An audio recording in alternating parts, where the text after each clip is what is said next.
My hometown is a paradise. Its natural beauty has captured the hearts of many.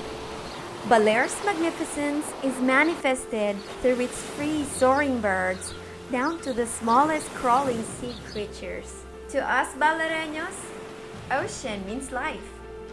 Our livelihood depends on it. The ocean has gifted us with prosperity and everything we need. But we are facing a problem called ocean plastic pollution. We don't have to wait for a disaster before taking appropriate action. We can't wait until every fish is contaminated and every reef is destroyed.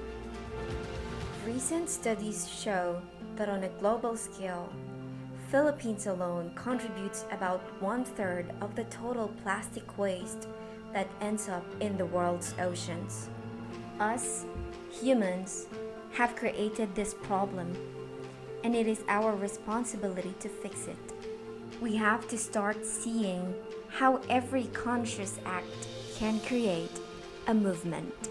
We should each be the voice of Mother Earth through whatever path God has put in front of us.